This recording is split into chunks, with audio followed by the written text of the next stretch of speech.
Hello friends, मैं हूं आपका दोस्त अमित और आपका स्वागत है एक बार फिर से आपके अपने यूट्यूब चैनल में जिसका नाम है स्टॉक मार्केट डिकोडिंग। फ्रेंड्स, आज हम लोग एनालिसिस करेंगे कल के बिल की, जो कल हमने फ्यूचर एंड ऑप्शन में ट्रेड किया था, उसके बारे में हम लोग बात करने वाले हैं। तो फ्रेंड्स, आप देख सकते हैं 14 फ़रवरी 2025 को ये ट्रेड डेट थी। बिल नंबर ये लिखा हुआ है, ये सेटलमेंट डेट है 17 फरवरी 2025 की। कल हमने स्कैल्पिंग की थी थोड़ी सी बैंक निफ्टी के अंदर हमने 50,000 के कॉल में, जो आप देख सकते हैं 50,000 के कॉल में हमने ट्रेड किया था, जिसकी एक्सपायरी थी 27 फरवरी 2025। जैसा कि आप जानते हैं कि बैंक निफ्टी में अभी वीकली एक्सपायरी नहीं होती, सिर्फ मंथली एक्सपायरी होती है। इस वजह से हम जॉबिंग कर रहे हैं। वीकली एक्सपायरी में स्कैल्पिंग करना बहुत हार्ड है, उसके अंदर पैसा नहीं बन पाता है। ये स्कैल्पिंग मैंने खाली एजुकेशनल पर्पज़ के लिए की थी, किसी बाय सेल का कोई रिकमेंडेशन नहीं था। और आप देख सकते हैं सिर्फ 77 रुपये का प्रॉफिट हुआ था। सिर्फ एजुकेशनल पर्पज़ के लिए मैंने 2 ट्रेड किए थे, बाय के 2 ट्रेड किए थे सेल के। तो चलिए मैं आपको बताता हूँ। अपने ने जो पहला ट्रेड किया था वो अपने ने 273.75 में एक लॉट कॉल बाय किया था। ऊपर आप देख सकते हैं लिखा हुआ है बॉट फॉर यू। उसकी जो टोटल वैल्यू हुई थी वो हुई थी 8217, जिसको हमने लगभग प्राइस के आसपास ही बेच दिया था 275 में। और आप देख सकते हैं 5 रुपये इसके अंदर ब्रोकर्स लगी हुई थी, और जो इसकी वैल्यू हुई थी वो हुई थी 8245। इसके बाद हमने एक फिर और ट्रेड किया था, जो हमने 260 में परचेस किया था। आप इसमें भी देख सकते हैं 5 रुपये ब्रोकरेज लगी हुई है, 260 में हमने परचेस किया है। टोटल इसकी वैल्यू जो हो रही है वो हो रही है 7805 की। उसके बाद उसको हमने सेल कर दिया 262 में, यानी सिर्फ 2 रुपये ऊपर। और इसमें जो हमारी ब्रोकरेज लगी वो 5 रुपये लगी, और जो टोटल वैल्यू हुई वो हुई 7855। इसके बाद हमने डिक्सन में कुछ ट्रेड किया था। डिक्सन में भी हमने स्कैल्पिंग की थी, यानी थोड़ी देर की जॉबिंग हमने की थी। तो डिक्सन में हमने जो ट्रेड किया था वो हमने किया था 13,000 के पुट में। पहले हमने 13,000 का पुट एक परचेस किया था 163.40 में, इसका 50 का लॉट था और 5 रुपये ब्रोकरेज लगी थी। तो इस तरह से 8175 की हमारी कॉस्ट हो गई थी, ग्रॉस कॉस्ट, जिसको हमने 180 रुपये और 10 पैसे में बेच दिया था। जिससे 5 रुपये ब्रोकरेज लगने के बाद 9,000 रुपये का हमारा क्रेडिट आ गया था। फिर दूसरा लॉट हमने परचेज किया 151 रुपये 45 पैसे में। पहला लॉट स्क्वायर होने के बाद वो हमने जब परचेस किया 151 रुपये 45 पैसे में परचेस किया। वो भी जैसा कि आप जानते हैं 50 का लॉट था, उसकी वैल्यू थी 7577। और फिर उसके बाद हमने डिक्सन को सेल कर दिया 156 रुपये 25 पैसे में, यानी 5 रुपये ऊपर लगभग। और उसमें हमारा क्रेडिट आया 7807.50। इस तरह से डिक्सन में ब्रोकरेज लेस करने के बाद जो हमको प्रॉफिट आया वो आया 1055 रुपये का। इसके अलावा हमारा एक KEI का ऑप्शन एक पहले से ओपन था, ये आप नीचे देख सकते हैं जो लास्ट ट्रेड है। KEI का ऑप्शन जो हमारा परचेज था वो हमने 78 में परचेज किया था, जिसकी स्ट्राइक प्राइस थी 3400 का पुट।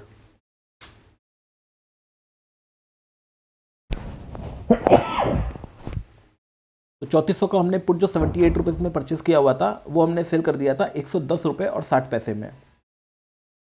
और उसमें जो टोटल वैल्यू हुई क्रेडिट हमारी आई वो आई 16,585 रुपये की। 5 रुपये उसमें भी ब्रोकरेज लगी थी, जैसा कि आप देख सकते हैं। और फिर इसके सामने हमने इसको एवरेज डाउन किया, यानी नीचे जाने के बाद हमने इसका प्रॉफिट बुक कर दिया, जिसमें हमको लगभग 32 रुपये का प्रॉफिट हुआ था। क्योंकि हम इस प्रॉफिट को ज़्यादा लूज़ नहीं करना चाहते थे, इस वजह से हमने इसको बुक करने के बाद जो 100 रुपये, यानी कि इसकी सेकंड स्ट्राइक प्राइस नीचे का जो पुट था वो हमने परचेस कर लिया। वो हमने परचेस किया 54 रुपये 15 पैसे में। ये आप देख सकते हैं, मेरे कर्सर को देखिएगा, मैं इसको बोल्ड कर देता हूँ। ये देखिए 3400 का पुट हमने परचेस किया था KEI वायर एंड केबल का, और उसके सामने वो हमने स्क्वायर कर दिया प्रॉफिट में। उसके बाद हमने 3300 का पुट परचेस कर लिया। 3300 का पुट हमने परचेस किया, वो हमने परचेस किया 54 रुपये 15 पैसे का। इसका क्लोज लगभग 51 रुपये के आसपास आया है, और ये पोजीशन हमारी ओपन है। इस तरीके से हमको जो कल टोटल क्रेडिट आया वो आया 9483.51 का। और हमारी जो ओपन पोजीशन है वो सिर्फ एक पोजीशन है, जो कि KEI का पुट है 3300 की स्ट्राइक प्राइस का। ये तो हो गई हमारी पोजीशन की बात। अब हम लोग बात करते हैं निफ्टी के बारे में, कि निफ्टी का चार्ट जो है उसको हम लोग थोड़ा सा एनालिसिस करने की कोशिश करते हैं। दोस्तों, आप देख सकते हैं कि ये निफ्टी का जो चार्ट है, ये चार्ट है एनुअल चार्ट है, ये 1 साल का चार्ट है, जिसके अंदर ये डेली बेसिस पे कैंडल बनी हुई है, यानी एक दिन की एक कैंडल है और 1 साल का पूरा चार्ट है ये।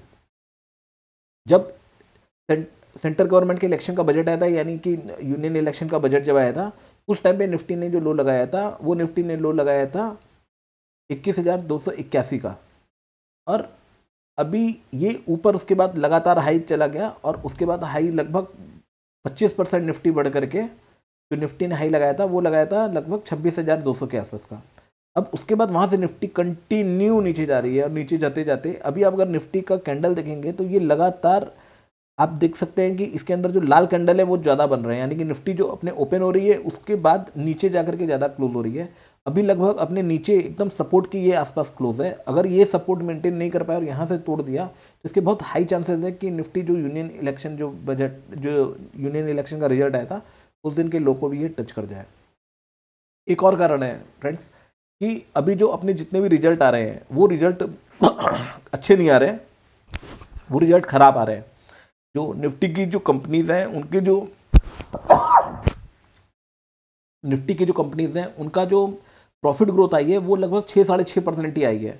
और जिस तरीके से हमारे मार्केट की वैल्यूएशन है, अगर आप कंपेयर करेंगे तो दुनिया के दूसरे इमर्जिंग मार्केट हैं या फिर जो दूसरे डेवलप मार्केट भी है उनके कंपेयर में हमारी पीई काफ़ी ज़्यादा है, यानी कि निफ्टी की पीई ज़्यादा है। पीई का मतलब होता है कि निफ्टी की जो जितनी कंपनियां हैं वो जितना प्रॉफिट अर्न करती हैं, यानी उनके शेयर के पीछे जितना वो पैसा अर्न करती हैं डिवाइड, और निफ्टी की प्राइस से जब उनको डिवाइड करते हैं तो वो निफ्टी की पीई आती है। तो जो निफ्टी की पीई है वो काफ़ी ज़्यादा चल रही है। और दूसरे देशों की जो निफ्टी की पीई है, एग्जाम्पल के लिए अगर मैं आपको बताऊं तो जैसे सिंगापुर का मार्केट है, हांगकांग का मार्केट है, उसकी जो पी चल रही है वो लगभग 11 के आसपास की पी चल रही है, 10 से 15 के बीच में पी चल रही है। और अपने निफ्टी की पी लगभग अभी 21 की है, वो भी कंसोलिडेटेड बेसिस पे। तो हो सकता है कि अगर मार्केट करेक्ट हो तो वो नीचे आए, और लगातार एफआई माल बेच रहे हैं। दूसरा एक कारण ये है कि पूरी दुनिया में आज की तारीख में अगर यूएस का मार्केट छोड़ दें तो उसके अलावा इंडिया का मार्केट ऐसा है जिसके अंदर एफआईज को एकदम आराम से एग्जिट मिल रहा है, और वो रोज लगभग $500 बिलियन का माल बेच रहे हैं और उनका माल बिक भी रहा है। जबकि निफ्टी में बहुत ज़्यादा मूवमेंट नहीं आ रहा है, यानी आधे 1% की मूवमेंट में सॉरी वो काफ़ी माल बेच पा रहे हैं, तो इसकी वजह से वो लगातार माल बेच रहे हैं। तीसरी चीज़ ये है कि जो एफआईज ने माल परचेज किया था वो बहुत नीचे की प्राइस का परचेज किया था, उनकी जो कॉस्टिंग है उससे आज की तारीख में उनको 3-4 गुना प्रॉफिट हो रहा है। तो आज उनको प्रॉफिट अगर हो रहा है और दूसरे मार्केट्स में उनको सस्ते माल मिल रहे हैं तो डेफिनेटली कोई भी, अगर आप भी होंगे तो आपको अगर नीचे में आपने कोई स्टॉक परचेज किया है और आप दूसरे मार्केट में एक्सेस कर सकते हैं जहाँ पे आपको सस्ता माल मिल रहा है, तो आप उस जगह पे खरीदेंगे, और जहाँ महंगा मार्केट है और आपको एग्जिट मिल रही है तो उस जगह पे बेचेंगे, अनलेस कि उस मार्केट में जो महंगा चल रहा है उसके अंदर आपको ग्रोथ बहुत ज़्यादा हो रही है। और जैसा कि आप देख सकते हैं कि अभी इंडियन मार्केट में ग्रोथ उतनी नहीं हो रही है, इसलिए एफआईज बेच रहे हैं। तो देखिए क्या होता है, एफआईज का रुझान क्या रहता है, या तो इंडिया के पूरी मार्केट और इकोनॉमी को परफॉर्म करना पड़ेगा अच्छे तरीके से, और अगर परफॉर्म नहीं करते हैं तो फिर एफआईज इसी तरह बेचते रहेंगे, और अगर एफआईज इसी तरह बेचते रहेंगे तो लिक्विडिटी की प्रॉब्लम आ सकती है अपने मार्केट के अंदर। क्योंकि एफआईज जब बेच रहे हैं तब तो अपने डोमेस्टिक जो इंस्टीट्यूशन है वो परचेज कर रहे हैं, यानी कि म्यूचुअल फंड्स वगैरह। लेकिन अगर अपने लोग बेचने पे आना चालू करेंगे तो फिर उस टाइम पे परचेज क्यों करेंगे, कौन करेगा, ये बहुत बड़ा सवाल है। क्योंकि एफआईज मार्केट को तभी परचेज करेंगे जब उनको अच्छी वैल्यूएशन मिलेगी, और अच्छी वैल्यूएशन नहीं मिलेगी तो वो लोग परचेज नहीं करेंगे। चलिए, निफ्टी का ये तो डेली चार्ट था जो 1 साल का था। अभी हम लोग निफ्टी का एक आवर का चार्ट देखते हैं। तो देखिए, 1 आवर के चार्ट भी जो आप देखेंगे तो काफ़ी टाइम से निफ्टी कंसोलिडेट कर रही है, लेकिन नीचे के ऊपर जाने का नीचे आती है। आप देखिए 3 बार यहाँ पे निफ्टी अपने लो को टच कर चुकी है। ये जो निफ्टी ने टच किया था ये 27 जनवरी को किया था। 27 जनवरी के बाद फिर उसके बाद जो सेकंड निफ्टी ने अपने लो को टच किया था, निफ्टी ने अपने लो को टच किया था 11 फरवरी को। उसके बाद कल इसने वापस अपने लो को टच किया। तो आप इस तरीके से देख सकते हैं निफ्टी ने 3 बार अपने लो को टच कर दिया। अगर ये लो तोड़ देता है तो ये एक बहुत स्ट्रांग लो बन चुका है। अगर इस लो को निफ्टी तोड़ देती है तो फिर निफ्टी काफ़ी नीचे जा सकती है, और हो सकता है ना भी जाए। ये मेरी अपनी राय है, ये किसी तरह का कोई रिकमेंडेशन नहीं है। मैं चार्ट को देख करके जो चार्ट बोल रहा है उसके हिसाब से एनालिसिस कर रहा हूँ खाली। तो फ्रेंड्स, फिलहाल इस वीडियो में इतना ही। मैं आपको निफ्टी का एनालिसिस थोड़ा सा करके दिखाया, और मैंने अपना बिल का एनालिसिस करके दिखाया। मैं अपने बिल का एनालिसिस खाली इसलिए किया ताकि मैं आपको बताऊं कि जो भी हमारे ट्रेड्स होते हैं वो जेन्युइन होते हैं। जो भी चीज़ हम करते हैं आपको एकदम जेन्युइन वे में दिखाने का ट्राई करते हैं। किसी भी तरह का बाय सेल का कोई रिकमेंडेशन नहीं है। अगर स्टॉक मार्केट में आप ट्रेड करते हैं तो सोच समझ के ट्रेड कीजिए, सीख करके ट्रेड कीजिए। अगर सीख नहीं सकते तो किसी सेबी रजिस्टर्ड इन्वेस्टमेंट एडवाइजर की सलाह लेकर के ही ट्रेड करें फ्रेंड्स। क्योंकि स्टॉक मार्केट में जो पैसा आप लगाते हो आपकी मेहनत की कमाई है, और अपने मेहनत के पैसे की कमाई की रक्षा करना ये बहुत ज़रूरी है ताकि आप स्टॉक मार्केट में सर्वाइव कर सकें, और अगर सर्वाइव करेंगे तो ही आप स्टॉक मार्केट में ग्रो कर पाएंगे। अगर आपको हमारा वीडियो अच्छा लगे तो प्लीज़ हमारे वीडियो को लाइक कीजिए, हमारा चैनल अच्छा लगे तो सब्सक्राइब कीजिए, और प्लीज़ बेल का बटन दबाइए ताकि इस तरह के कंटेंट हम आपको फ्यूचर में बनाते रहें। Thank you.